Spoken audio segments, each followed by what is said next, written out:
You're listening to Alcoholics Alive, where recovered members of Alcoholics Anonymous share their experience on how they live AA as a way of life. None of our participants get paid or speak for AA. Here are your hosts, Shank and Wayne.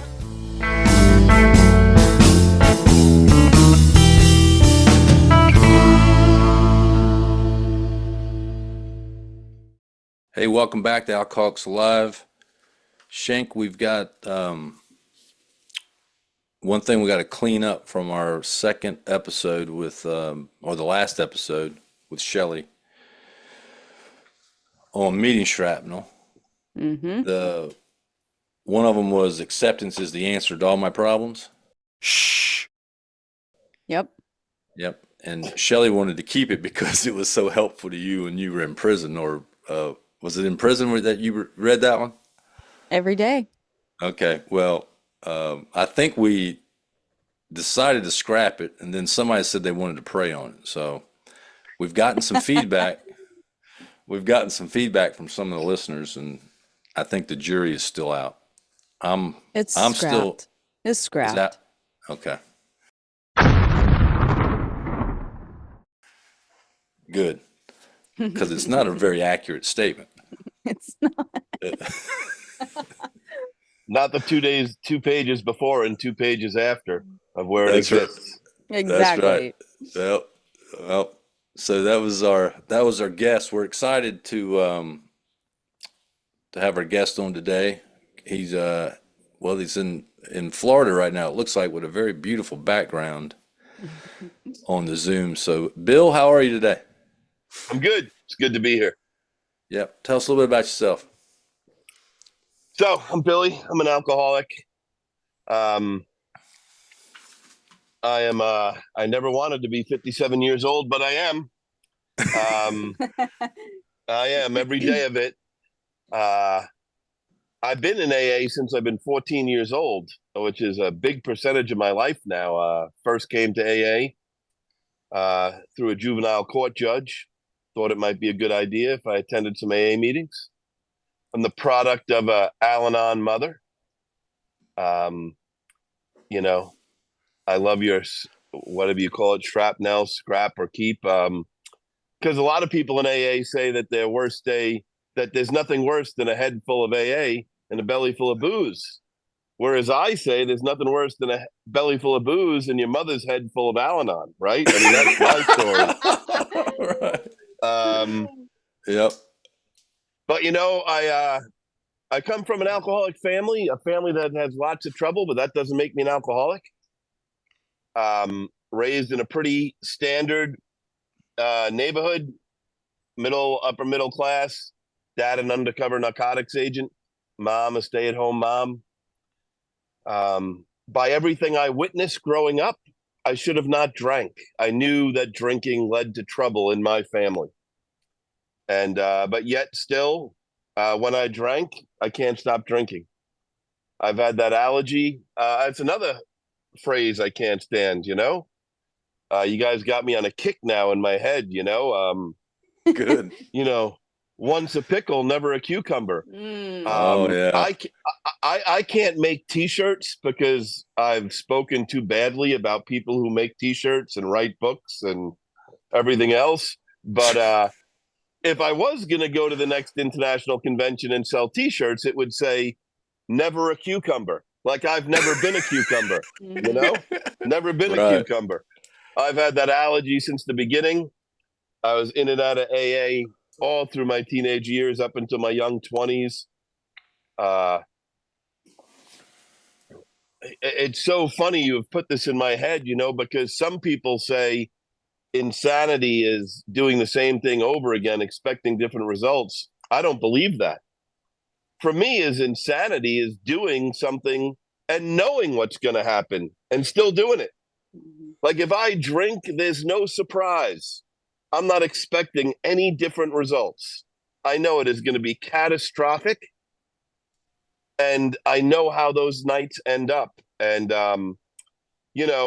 I was 37 or 38 years old the first time I renewed a driver's license. And I remember being in the motor vehicle department, looking at other people around me on the special line to just renew your license. And I remember thinking to myself, like, boy, most of these other people did this like when they were 21. I could never, ever keep a driver's license for longer than 4 years, ever. I couldn't keep one for longer than 3 months.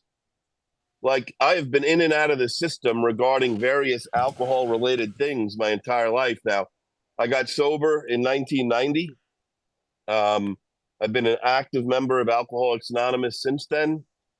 And I am grateful. I don't blame anyone for my teenage years. I don't think anyone was hiding the big book from me. Actually, I was the kind of kid where if I saw you get out of your car in a church parking lot with your own big book, I knew you were the AA Taliban and not to talk to you, right? Like, to just stay away from you. And I've had a great AA life with the ups and downs that every other human being has. I've had financial, marital, all the ups and downs. But I've been given a program of recovery where the power of the steps is that I don't have to pick up a drink to face those problems. And I'm a big believer in AA service. We have an upside down triangle in AA, and I've gotten to start at the top and go to the bottom and be promoted back to the top again. And I've seen AA from Russia to Spain to England to Ireland to Canada to Mexico to so many countries. I've traveled on behalf of Alcoholics Anonymous as a member of the board of trustees. And, today I remember something a man told me a long time ago, that balance is a dangerous word for alcoholics. I need to be in tune with life, as Tom said. In tune with life is what we need. Cutting back on my recovery has never been an answer to any of my problems. So that's a little bit about me. All right, Billy. Appreciate that. You got me thinking, man. I am glad my mom was not in Al-Anon. Oh my goodness, I would have never. Oh, it's the worst. Wow, that has got to be bad. Oh my goodness. Thank you for that, for your experience there. Shank, what's our topic today? Our topic today is Tradition 3. So Tradition 3 long form states our membership ought to include all who suffer from alcoholism. Hence, we may refuse none who wish to recover, nor ought AA membership ever depend upon money or conformity. Any 2 or 3 alcoholics gathered together for sobriety may call themselves an AA group, provided that, as a group, they have no other affiliation. And then the short form that we typically read in meetings is the only requirement for AA membership is a desire to stop drinking. So being that you said that you looked at some new people with their book, here's our first question. In my mind, do I prejudge some new AA members as losers? Yeah, I mean, listen, I love that question. I might not be the biggest fan of that checklist. Mm-hmm. But I will tell you that it's amazing. There's nothing worse than a healthy body and a sick mind, and probably the problem with people who get sober young. But, when somebody sits next to me in a meeting, or I say hello to coming into a meeting, it's the ultimate definition or reason for Tradition 3 is that I say it all the time. If I have a few pet peeves about modern day AA, right? I'm sure everybody does. My biggest pet peeve in the service structure is how we talk about diversity and inclusion is new.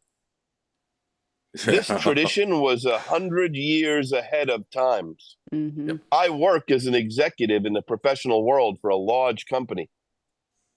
AA was 100 years ahead of itself. This was not popular at the time. When this tradition was written, it was still illegal for members of the same sex to be married to each other. It was still illegal for certain groups of people to gather together publicly if they were of different race. This tradition was the ultimate leveling field. When you sit next to me in a meeting, it doesn't matter if you're homeless, a criminal, a banker. It doesn't matter if you're black or white. It doesn't matter if you're gay or straight. It doesn't matter if you're Catholic, Jew, Muslim. It doesn't matter if you're a non-believer.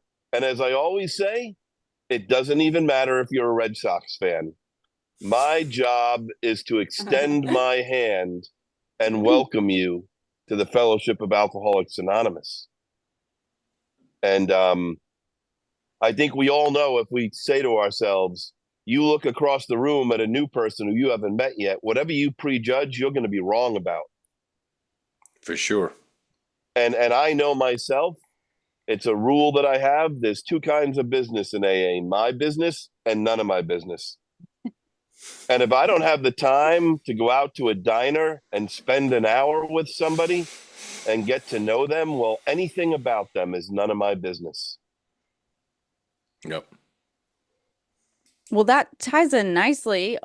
Moving right along here to our next question is, do I let language, religion, or lack of it, race, education, age, or other such things interfere with my carrying the message? So I think you've beautifully described, like, no, you don't. How about you, Jerry? Well, when you read that, the first thing that popped in my mind was, I'm trying to think the year. It was probably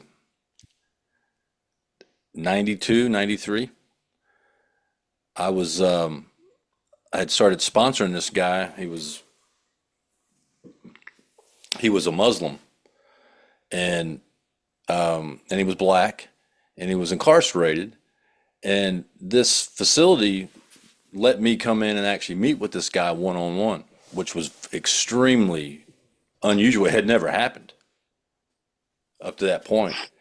And I couldn't have been any more different than that guy. And I never once really had a concern or a question or a comment about his religion and his teachings and what he was doing. And me and that guy got on the floor one time on our knees and did a third step prayer together. I almost got locked up for it because they let us. We were in this room and there was glass there, and there was a guard that was kind of like watching, but he wasn't watching. But man, when he saw me and that guy get down on our knees to pray, he busted in there and was like, "What are y'all doing?" I'm like, "We're just down here praying," and it worked out fine. So, guy stayed sober. As far as I know, he's still sober today. So I personally, I don't. I mean, I've sponsored people for years. We've never had a conversation about religion. We've never had a conversation about what our political views are. Now I've got people that I sponsored that I know all that, but there are people where it's just not part of the equation sometimes.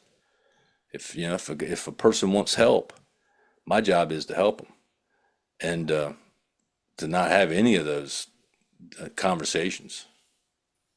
So I carry the message. That guy that came. Go ahead. It's interesting that the one I come up against the most, I think, is age.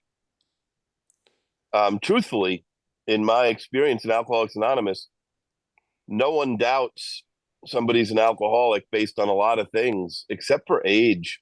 I actually got asked to take a trustee from another country up to GSO, and I left my office in New York City at the time and got on the subway with them, and he asked me my story. I told him it in about 10 minutes. And I said, "Hey, are there a lot of young people's meetings in your country?" And he said, "Nah, we don't have any." And I said, "Oh," I said, "that's interesting."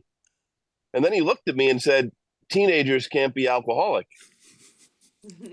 And I sat there. I was kind of hurt at first, like, wow, you just heard my story.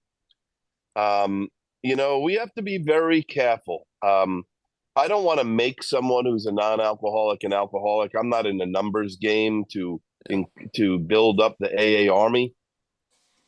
But we also have to realize that this tradition was written that any alcoholic, and that's probably, you read the short and the long form, and the short form fit on a they fit nice on a chart in the front of the wall, but as people said about the steps, if you work the steps off the wall, you have an off the wall program.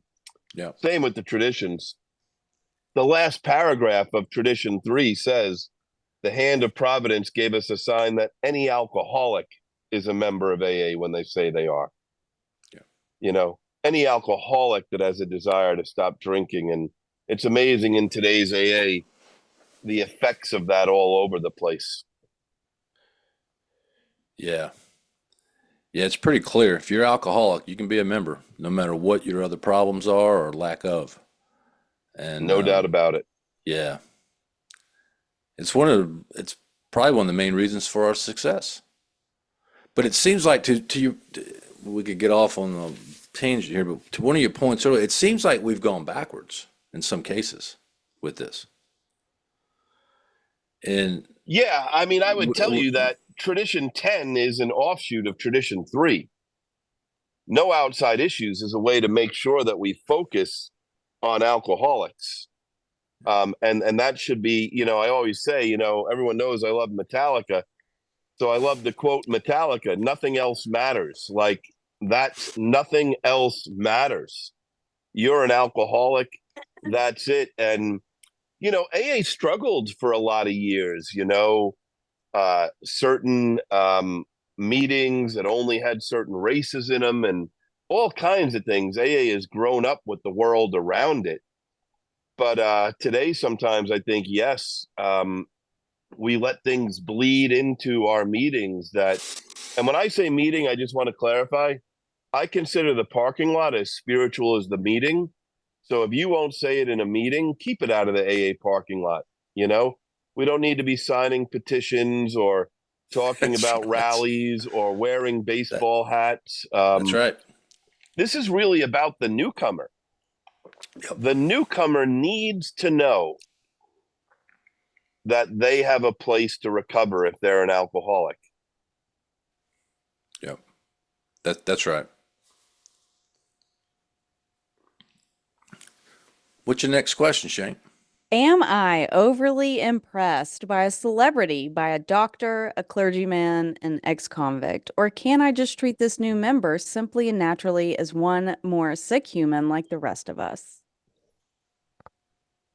So I would say I am not overly impressed. There are some people who get so upset. Maybe I did way back in the day, if someone identified themselves as something other than an alcoholic, right?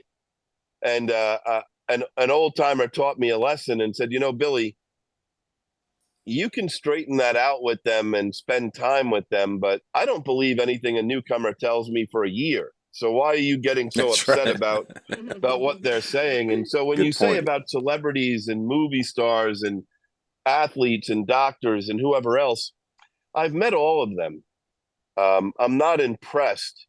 In fact, if I were to go out on a limb, I would tell you that status and intelligence, if God invented one place where they will hurt you, it's Alcoholics Anonymous. Mm-hmm. I actually have sponsored some people in the categories you described.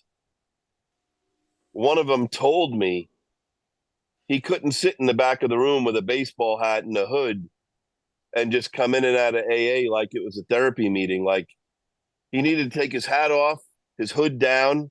He needed to become a greeter. He needed to show up a half hour early. If some other AA member came to that meeting to give him a screenplay, he just needed to let that AA member know that's not what he's there for. I have a good friend who's a lawyer who's sometimes on TV, and he says sometimes people approach him and say, hey, I need a lawyer. And he's come up with a good answer, which is, no, you need a law firm with the kind of problems you have. I'm simply a one lawyer. But the beauty of Alcoholics Anonymous is meeting people where they are and not treating them different. Yeah. Yeah, we had a celebrity come into our group. It's been several years ago. And he came 2 towns over to our group on purpose because he was having a hard time staying sober, and so he comes to our group, and one of our members just got starstruck with the dude and wouldn't leave him alone.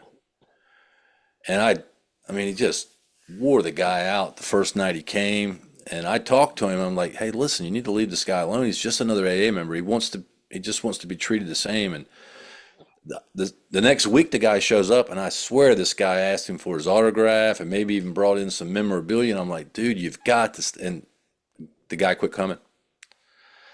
And it's, people they're just alcoholics. I'm more impressed that Susie got sober than I am that guy got sober. Exactly. I'm like you. I mean, I've helped people in these categories, and they don't want to be treated any differently. They just want help. And it is true though that sometimes you have elevated status. If you're like an ex-con, or if the worse you are, it's like the more status you have in Alcoholics Anonymous. But yeah, it's the only place where the worse you are, the more we love you. I don't know what it's like to be a woman in AA, but I know what it's like to be a young guy. You'll never be as hot as you were than when you were a disaster, right? That's everything goes down from there. But I will say this too, on a flip side, we have to be careful with fame inside Alcoholics Anonymous too. For sure. And I speak very honestly about that. I've spoken at a convention or two, but I can tell you, if someone asks me to sign their big book, I have one answer for them. Are they asking everybody at the convention to sign it, or only the speakers? That is the weirdest thing I've ever heard. If it's only the speakers, I'm not going to sign it. I'm just not going to. Yeah, I don't sign big books. You get asked about it. It's strange. It's very strange. Shank, you got any more questions for us? I don't. Y'all have anything else you want to talk about? Well, what about so can a non-alcoholic, somebody that does not have a drinking problem, be a member of Alcoholics Anonymous? No. And what I would say is this. The best literature for these traditions are obviously the 12 and 12, but I would say that most of us would say that if you haven't gone through the big book, it would be hard to go through the steps. I would tell you, if you've not read AA Comes of Age, you can't understand the traditions. It's just equivalent to the big book regarding the steps and the traditions. And, problems other than alcohol, the small pamphlet and the large one, the Traditions Illustrated. I love the questions in Problems Other Than Alcohol, because most people know when you write GSO, you get some kind of gray, muddy answer with no real position, but not in that pamphlet. It says if you're a non-alcoholic with no genuine drinking history, you can't be. And that's why I said I'm not in the business to make non-alcoholics. I actually think the best definition, believe it or not, is in the service manual. It's hidden away. We have 14 alcoholic trustees and 7 non-alcoholic. A lot of people know that. But the definition in the service manual to be a Class B trustee is, it says, because in common speech of man, an ex-alcoholic is an individual who at one time imbibed alcoholic beverages excessively and uncontrollably, but now does not imbibe at all. And one of the issues that I see in today's AA, and full disclosure, I have served as a non-addict in another fellowship's board. I don't have their particular addiction. Yep. And amazing to me, like so many alcoholics who have a spiritual experience as a result of the 12 steps think they can help anybody. Instead of getting to the place where their life could be saved, like mine was in Alcoholics Anonymous. Yeah. We're really doing those people a disservice. And you'll hear things in, I like your term, today's AA, where, we're telling non-alcoholics to basically change the words and change what you're thinking inside and just say you're alcoholic so you can be here. And that's not doing anybody helping anybody at all. As a matter of fact, it's doing those other fellowships a disservice by not having that person in there helping those new people. We had this this guy that tried to help me get sober before I came to Alcoholics Anonymous through a church. He showed up at my home group one time with his daughter, who was 18 years old, she was a pure crack addict. She had never drank in her life. And you used to see that quite a bit in the early 90s, actually. But AA members would say, oh, there's no such of a thing. And anyway, he brought her to the meeting one night, and a couple of ladies in the group were over at the literature rack with her and trying to talk to her, and I overheard it. And she's like, well, I've never drank before. I smoke crack. And this one girl told her, hey, that's fine. Just say you're alcoholic so you can be here. There's better recovery here than other places.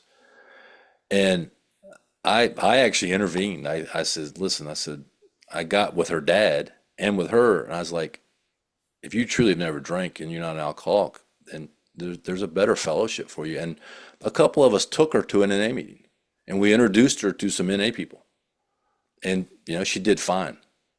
But to tell people to lie because we've got a better message, that's not in the spirit. Well, it's I asked those AA members who put down other fellowships and meetings. One's, if they're truly an active AA member, they're going to admit to me they've been to a bad AA meeting or two. And that's right. Our egos as the holy grail mothership of 12-step fellowships.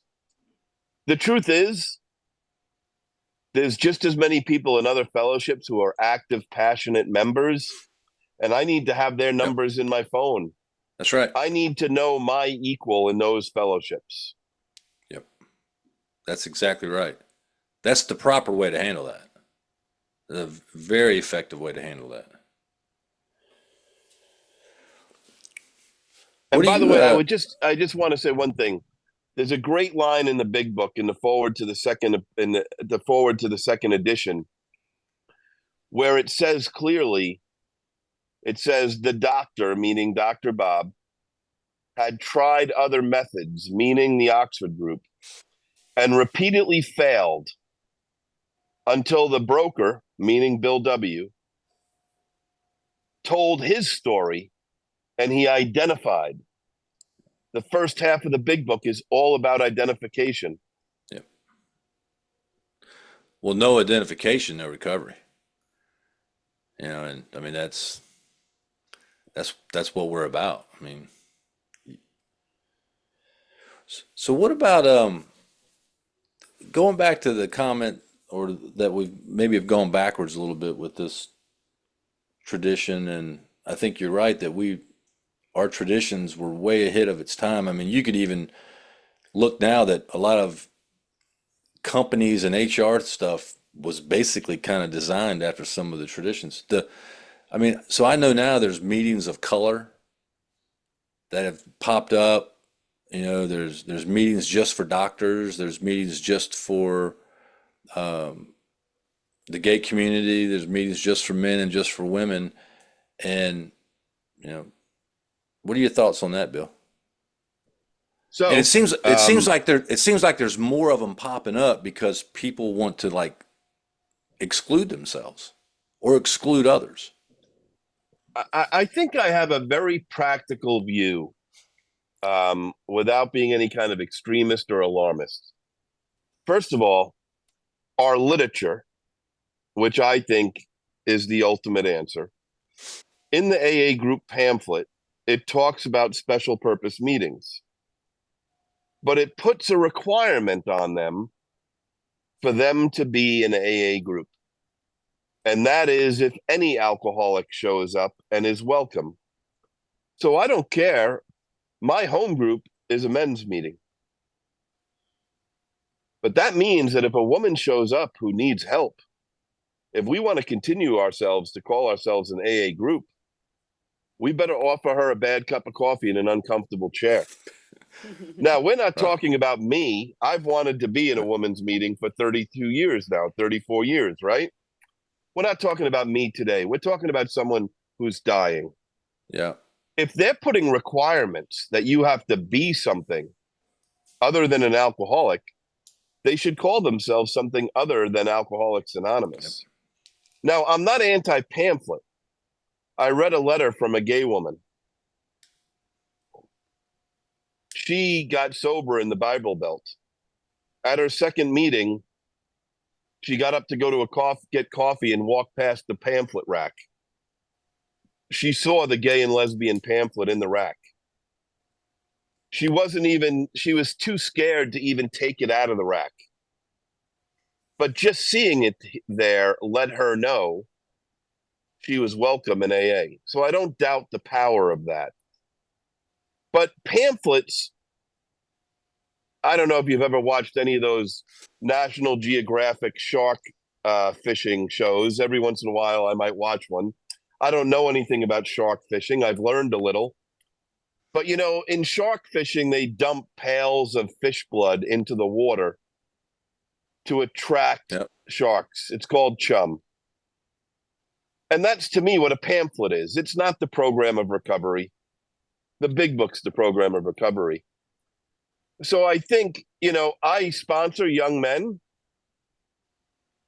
I will not let them only go to only young people's meetings. Yeah.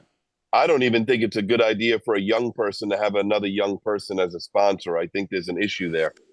But I do see us going back in time where all of a sudden people want to segregate races Yeah. in meetings. Yeah. And I just think how dangerous that is.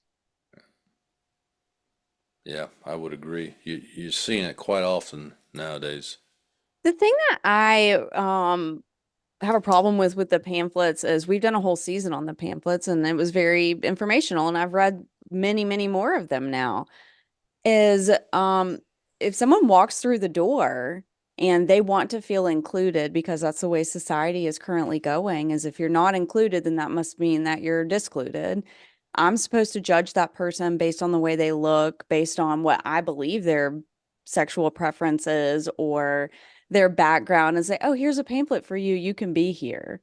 And for me, that just, I don't like that. Like, I want to take and throw away all of the pamphlets at our group that have anything to do with something other than just being an alcoholic. And I'm not saying that there aren't people that probably need to see that, but in my home group, I would think that we need to do a better job of making sure that everyone knows you're a member of this tradition. Like, if you have a desire to stop drinking, if you are an alcoholic, you can be here. And I would just say that that puts it more on the members. I have no issues under this is probably the only tradition that I completely understood walking in the door because I don't have those. I did not do drugs. I didn't do anything else. I was 24 years old when I got here and ended up never been in trouble, ended up in prison behind drinking through my own actions and consequences. So I understood this. And when people would say to me, it's kind of like the opposite, like, you know, well, no young person comes in here and only drink alcohol.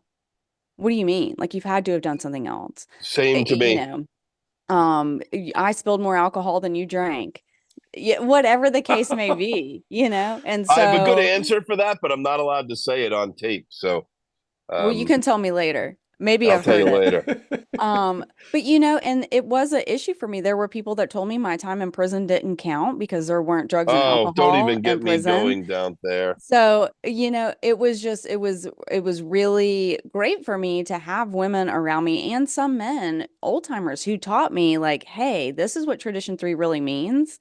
Now I've had trouble over the years because there have been women that I've sponsored that are not alcoholics who have been told just to change their verbiage and their story to be here because they would rather be an alcoholic than a drug addict, or they would rather show up in AA for a period of time and get a little well. It sounds better, it looks better.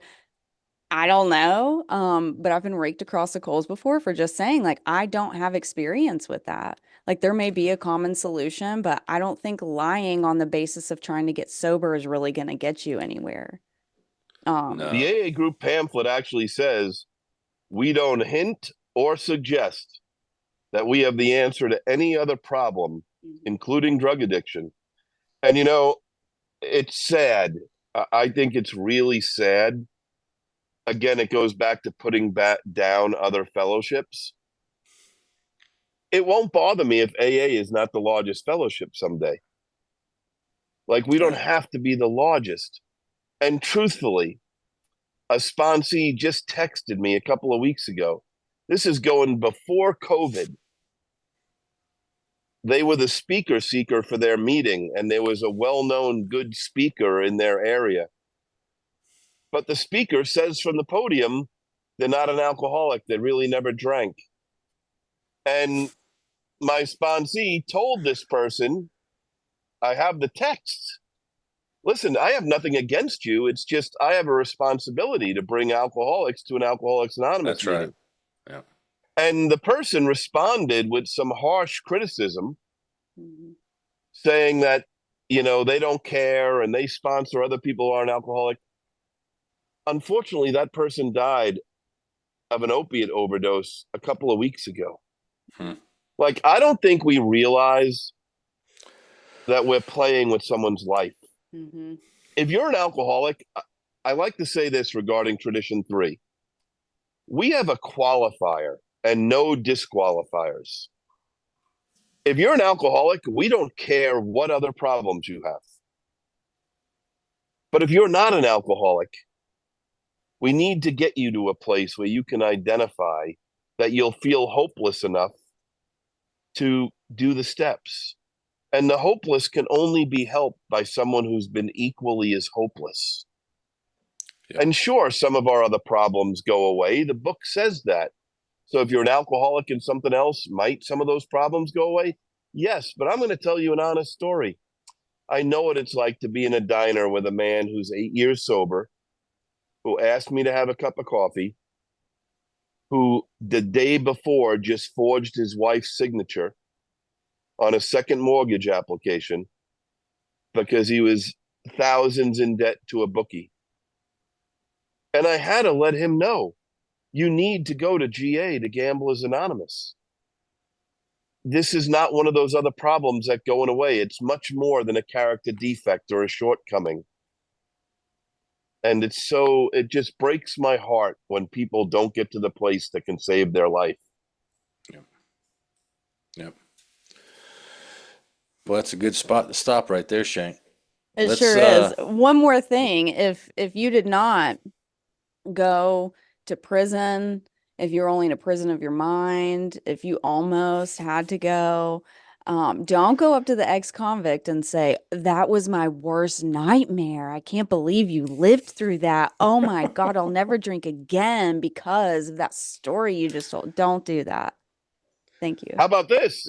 How about being on a Zoom meeting during the pandemic and someone says, now I know what it's like to be incarcerated.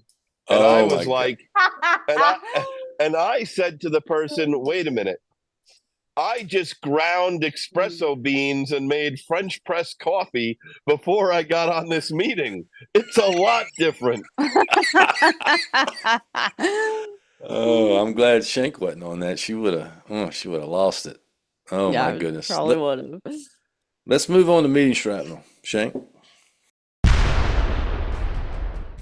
All right, our meeting shrapnel today, our number one meeting shrapnel is powder form of alcohol. So what do y'all think about that one? Let me just say, okay, when I was new, now I was sober for 3 months and then went to prison. Okay, I'd only drank. When people would say things like the powder form of alcohol or the smelly white alcohol or just like little catchy, kitschy things, I had no idea. I was not that sheltered, okay? I had no freaking idea what they were talking about at all. And I'm like, am I in the right place? Like, I just freaking drank moonshine, Like, Yeah. what is happening here? So I had no idea what this meant. It's as bad as non-conference approved substance, right? Yes. Right. A little worse, but as Yes. bad. But you know what? I want to say something. I wish I could rescue some of my big book thumper brothers and sisters, because unfortunately, a lot of those passionate that's why it's so important to be a 3 Legacy member, because they get on fire with the first Legacy. And I always tell them, you go to a big book workshop, what do they tell you is the best tool besides the big book? A dictionary. A dictionary helped me. I have it saved for when I speak on this tradition. Alcohol, Webster's, a colorless, flammable liquid that is produced by natural fermentation of sugars and is the intoxicating constituent of wine, beer, spirits, and other drinks. And then I asked them to look up drinking. Like, there's no such thing as a powder form of alcohol, period. Well, That's- and let yeah. me say this too. Like, I am someone that I do not get bent out of shape if someone says cocaine from the podium. If Me they neither. said, Right. I Say also it. did cocaine, I also did meth, like, please tell me so that the rest of your talk, I'm not sitting there like trying to rack my brain. Have I ever heard that? What are they talking about? Like, it does not offend me in the slightest. There was a time that I was at a homeless shelter meeting, and they said it was an AA meeting, and all the guy talked about was crack. And in the middle of his talk, I have a new girl with me. I have someone else that isn't that sober with me. And about 15, 20 minutes in, he looks at me because I know my face is just like, what is happening? And he looks at me and he said, what's wrong with your face? What's wrong with your face? You know, and the new girl sitting next to me is like terrified, like, oh my gosh, what is happening?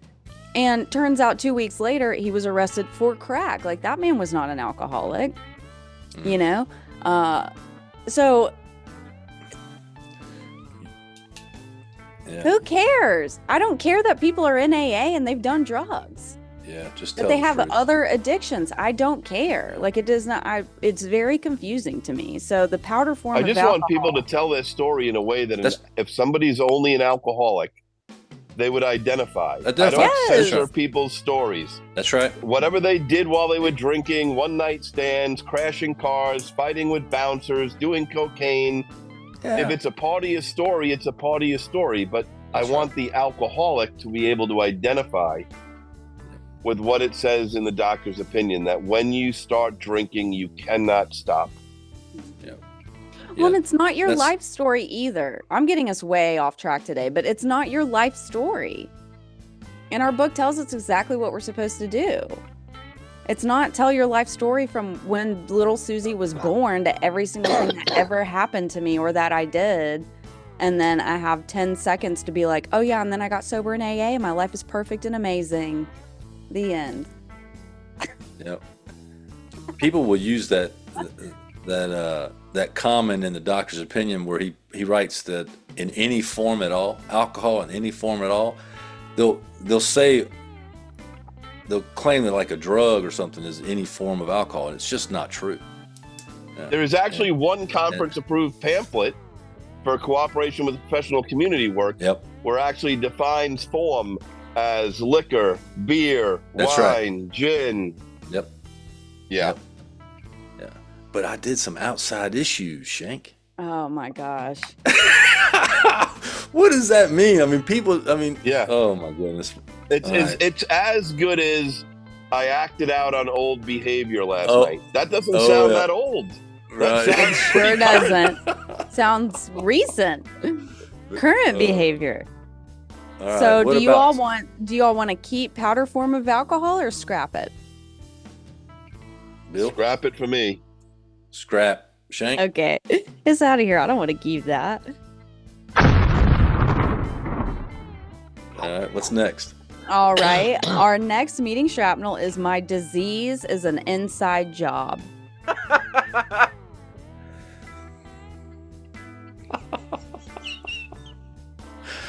Where What'd does you think, this Billy? stuff come from? Oh my God, no! It's because if people add to that, my disease is doing push-ups. No, God's doing push-ups with me. Like I'm fine. You know, if I'm connected, all these things about Henrietta Seibeling said one of the best things ever about AA. It's not the Rotary Club. It's not like other organizations where you're just doing good. We're here because we're dying and our life is at risk. Yeah, I would scrap that right away. Well, and it's not even true. What does it mean? My disease is an inside. We're probably should follow Bill's lead, not even think about it, just move on. But what does it mean?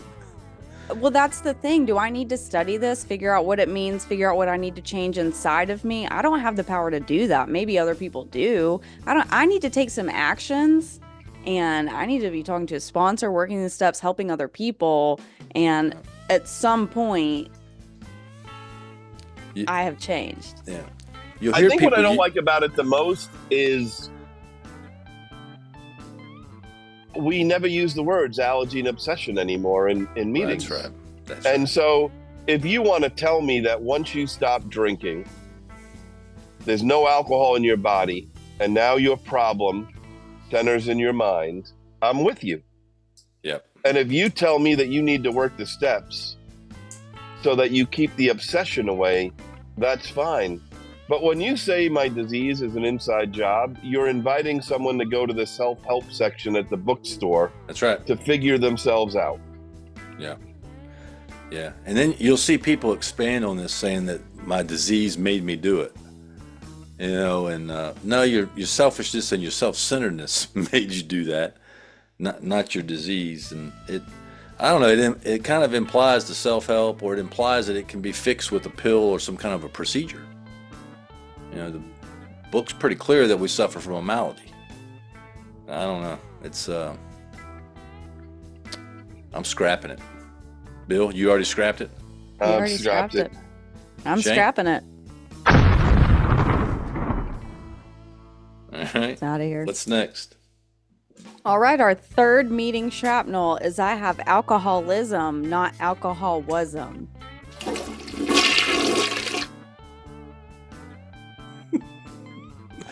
This one wasn't this emailed to us or texted to us by somebody? This was texted.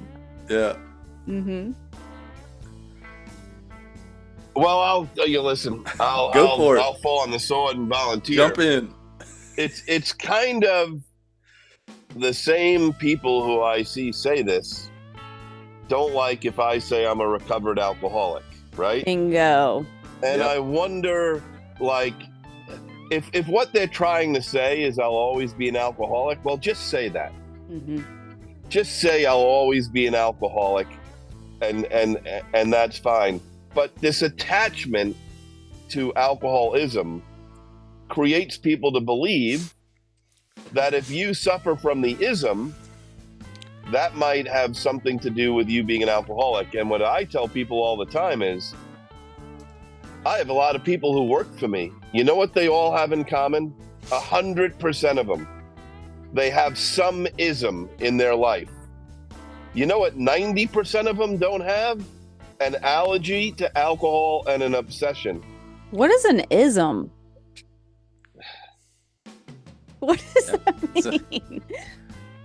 Some people would tell you it's an I, self, and me, right? They would Oh go on this. Whoa! Wait a Yes. minute. I've never heard yeah. that. That Oh, is yeah. amazing. I gotta add could that go to our on list. about it, but you know, Well- it's in the world of. I'm not even going to say the words because I can't stand them so much. Yeah, it I don't know. To me, it implies that, like, I'm never going to get better. I'm always going to be like sick. That's not how I was kind of taught, and the people that I followed believe that you do get better, that you do recover, right? And I don't know, it's weird. I heard this lady give a talk one time at a conference, and she literally talked for about 35 minutes on all of her different isms. And it was just kind of bizarre. And I'm like, well, no, that's not an ism. We would call that a character defect. Well, no, that's not an ism. That's your selfishness, your self-centeredness, and your fear. And I'm like, why don't you just use the right words? But she was talking about all these isms she had, and that she was never going to get better, and that she was just an alcoholic, and that's just the way things are. And I think this just kind of breeds that type of, kind of, I don't know, fear-based, I'm never going to get better type thing. Shank, have you ever used this one? No. No, sure? I've also never said anything about isms because I have just never understood that. And when I got here and the entire time I've been in AA, I don't get an out for my behavior. Yeah. So It goes completely against what I believe to my core, which is that my internal malady is not caused by anything outside. That's right. And for me to start giving excuses for behavior, I can own it or not own it, and maybe it's going to take me longer to own it. But you're right. It's character defects. Yeah. are you keeping it or scrapping it? I'm scrapping it. I'm scrapping it. Shank? All right. 3 for 3. They're all out of here. And now I know where everything I hear bad in a meeting, I can send it to and at least get some Please. feedback. Oh, yes, please. Please. We've got a long list. We're trying to cut through it this season. It's always fun to hear something you haven't heard. I have not heard the ism I, self, we. Would you say I, self, me? I, self, and me, ISM, yeah. Yeah, That's on the a good list one. now. Well, we'll have to add that to the list. Hmm. Oh, my goodness. Billy, we appreciate you coming on and sharing your experience with us. Of course, I appreciate you having me, and thank you for your service. This is awesome. Yeah, it's been really good. And remember, if you're out there listening, we've got, 9 more traditions to cover. And I will listen. Bill's going to listen. And remember, try to be free. Freedom. Thanks for listening. If you have a comment, suggestion, or just need help, you can email Shank and Wayne at freedom@alcoholicsalive.com. Remember, we're recovered members of Alcoholics Anonymous, but we do not speak for Alcoholics Anonymous, nor do we get paid. Join us next week for another great episode.